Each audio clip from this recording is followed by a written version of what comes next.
प्यारे तुलबा और तालिबात, अस्सलामु अलैकुम।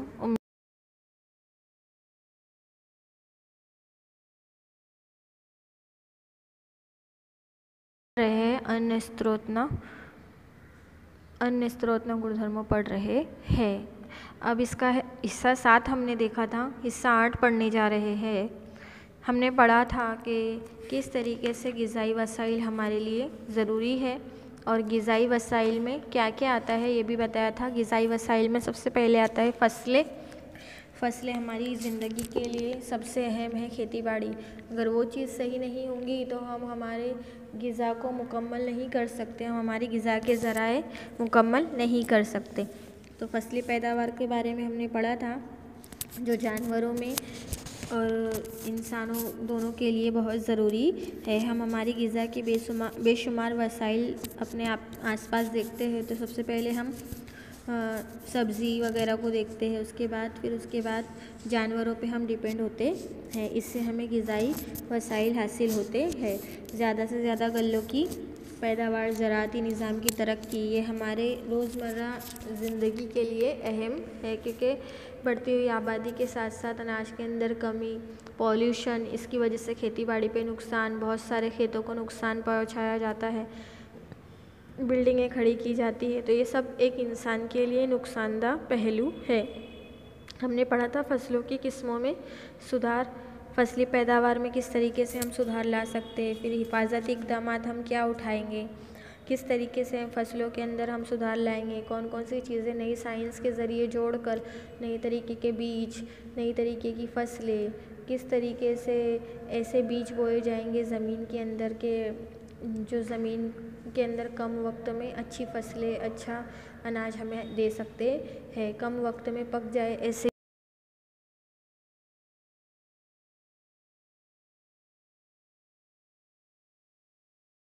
वक्त के अंदर ज़्यादा हासिल हो जाए। फिर उसके बाद जो अनाज है वो अनाज की क्वालिटी में सुधार, यानी गल्लों की क्वालिटी में सुधार लाएंगे। उसके बाद हमने देखा था कि ऐसी किस्म के बीज तैयार करेंगे जो ज़्यादा से ज़्यादा फसलों को उगाएंगे, चारा देने वाली फसल कम हो जाए। उसके बाद फसली पैदावार के इंतज़ामात में हमने पढ़ा था कि हर छोटे बड़े पैमाने पर हिंदुस्तान में ज़राअत की जाती है और ज़राअत का इंतज़ाम इस बात पर मुनहसर होता है कि किसानों के पास कितना सरमाया है। किसान जो है वो ज़राअत तो करते हैं, लेकिन उनके सरमाए पे बात रहती है, क्योंकि खेती बाड़ी करने के लिए भी पैसा चाहिए होता है। ऐसा नहीं है कि यूँ ही खेती बाड़ी हो जाएगी। तो किसान के सरमाए पे डिपेंड करता है कि वो कितना लगा सकता है और कितना वो अपनी खेती बाड़ी में डाल सकता है। उसके बाद हमने तग़ज़ियाती इंतज़ामात देखे थे, जो हमारी ग़िज़ाई वसाइल में पौधों और जानवरों से हमें हासिल होते हैं। अलग अलग पौधे, अलग अलग जानवरों से हम हासिल करते हैं। तो उनमें हम किस तरीके से नई तकनीक, यानी साइंस की नई ईजादात से कैसे हम नए तरीके से पौधे उगा सकते हैं और क्या करेंगे कि हवा, पानी, मिट्टी उनको हासिल भी हो और बाकायदगी से पौधे भी उग जाए। जैसे इनमें मिट्टी, 13, हवा, पानी, 3 अनासिर हासिल होते हैं और ये पौधों की अंदर तकसीम किए जाते हैं। फिर हमने मैक्रो और माइक्रो दोनों पढ़ा था। मैक्रो के अंदर हमने पढ़ा था कि नाइट्रोजन, फास्फोरस और पोटेशियम वाले जो अनासिर होते हैं वो पौधों को ज़्यादा मिकदार में हासिल होते हैं, वो मैक्रो। और माइक्रो में पढ़ा था जिनके अंदर सबसे कम मिकदार के अंदर लोहा, मैग्नीज और लीड और क्लोरीन शामिल होता है वो। फिर खाद पढ़ा था हमने। खाद के अंदर हमने पढ़ा था कि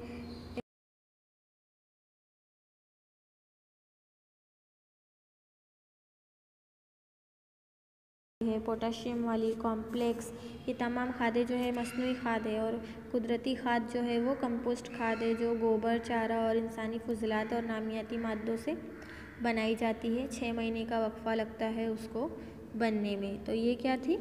खाद था। और फसली पैदावार की तरक्की। तो अब ये चारों चीज़ें देखने के बाद, कल भी यही स्लाइड चली थी, परसों शायद, इसी के ऊपर हम आगे पढ़ रहे हैं। तो इस तरीके से फसलों के ये सबक आधा हो चुका है हमारा। अब हम पढ़ने जो जा रहे हैं नया पॉइंट जो हमारा, मैंने आपको खाद के बारे में बता दिया था, सारे आपको पिछली वीडियो में बहुत अच्छे से मिल जाएंगे। फसल का हिफाजती इंतजाम के तरतीबवार फसलों को उगाया जाए, जिसकी वजह से तमाम फसलों को यकसा मिकदार में पानी हासिल हो और यकसा मिकदार में खाद वगैरह हासिल हो। फिर हमने पढ़ा था आबपाशी का निज़ाम। आबपाशी जो गुजराती में उसे सिंचाई कहते हैं, वक्त पर फसलों को पानी देने का अमल और ज़रूरत के मुताबिक उनको पानी देना। उसके लिए कई इंतज़ामात हिंदुस्तान में है, जैसे नहरें से दिया जाता है, नदियाँ, टैंक, कुएँ। कभी आप लोग गांव गए हो तो गांव में आप खेत की सैर करने गए हो तो आपने देखा होगा कि ऐसे ही तरतीब से पूरी खेत बोया जाता है कि लाइन टू लाइन मिट्टी के ढेर लगे रहते हैं, उसमें छोटे छोटे नन्हे नन्हे पौधे निकल कर आते हैं। तो ये क्या है, ये हम खेत की सैर करने जाते हैं तो हमारे जहन में कई सवाल आते हैं कि ऐसी क्यारियाँ बनी रहती है जिसके अंदर से पानी जाता है, जो खेतों को मुनासिब मिकदार में पानी हासिल हो, इसीलिए लाइन टू लाइन और तरतीबवार फसलों को उगाया जाता है। तो हम देखते हैं ना वहाँ पे मिट्टी के अंदर फसलें तो बोई रहती इस तरीके की, लेकिन इस तरीके से उन्हें पानी देने के लिए उनकी सिंचाई की जाती है। तो वहाँ पे पानी या तो फिर कुएँ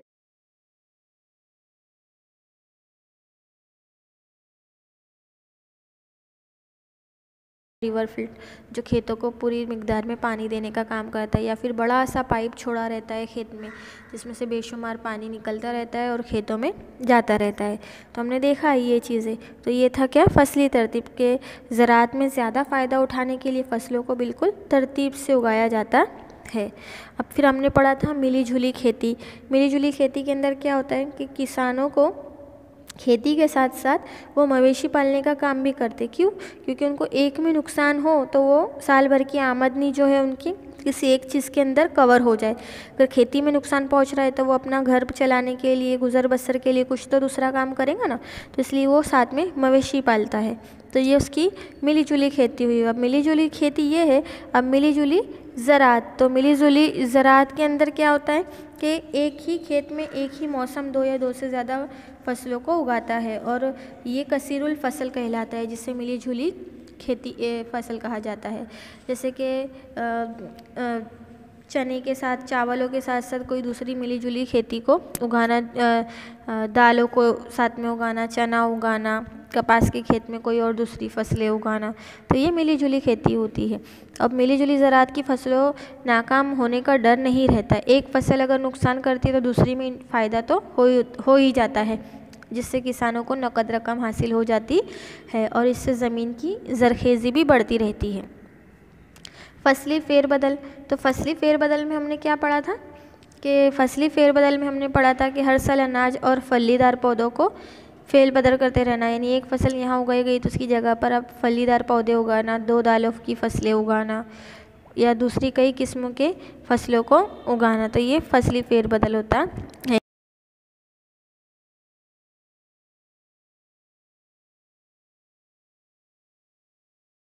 अनासिर हासिल कर सके। मिट्टी में भी बहुत सारे तग़ज़ियाती अनासिर होते हैं। नाइट्रोजन होता है, फास्फोरस होता है, जो पौधों को ज़रूरी है उनकी नशोनुमा के लिए। फिर उसके बाद अनाज की फसलों के दरमियान 2 दाल वाली फसलों को उगाना, क्योंकि 2 दाल वाले पौधों की जड़ों की गांठें राइजोम नाम के जरासीम से पाई जाती है, जो फ़िज़ाई नाइट्रोजन की फैक्सिलेशन करता है, यानी मिट्टी को जरखेज़ बनाने का काम करता है। तो इसीलिए 2 दाल वाली फसलों को साथ में उगाना। तो इस तरीके से ये फसली फेरबदल होता है। फसली हिफाजती इंतज़ामात। तो बीमारी फैलाने वाले उज़ुओं और फसल को नुकसान पहुंचाने वाले अवामिल से फसलों को बचाना ही फसली हिफाजत है। तो तकरीबन 50 से 70% जो फसलें हैं वो कीड़े और घुन की वजह से क्या हो जाती है, बर्बाद हो जाती है। तो उसके अलावा फफूंद, वायरस, जरासीम और जानवरों की फसलों को भी नुकसान पहुंचाते हैं ये। तो फसली पैदावार को कम करते हैं। तो ऐसी उनको दवाइयों के ज़रिए, हश्र कुश दवाइयों के ज़रिए ख़त्म करना, जो ऐसे जानदार जो इंसानी सेहत या माहौल या इंसान के इस्तेमाल की चीज़ों को नुकसान पहुंचाते हैं, वो क्या कहलाते हैं, घुन यानी कि जरासीम कहलाते हैं, पेस्ट कहलाते हैं। तो ज़राअत के लिहाज से ये जानदार को नुकसान पहुंचाने वाले और खाने पीने की चीज़ों को तबाह करते हैं। तो इनको ख़त्म करने के लिए कुछ दवाइयों का इस्तेमाल किया जाता है, जिन्हें घुन मार दवाइयाँ भी कहते हैं, जिसे पेस्टिसाइड्स कहा जाता है इंग्लिश में। और ये दवाई है जो मैं इनका नाम बता रही हूँ, पिछली वीडियो में भी बताया था, DDT, BHC, malathion, copper oxychloride और जिंक फास्फाइड और पैराथ्रेम। क्या क्या? DDTH, BHC, malathion, copper oxychloride, zinc phosphide और पैराथ्रम। ये जो दवाइयाँ हैं ये कीड़े मार दवाइयाँ हैं, घुन मार दवाइयाँ हैं। फिर हमने पढ़ा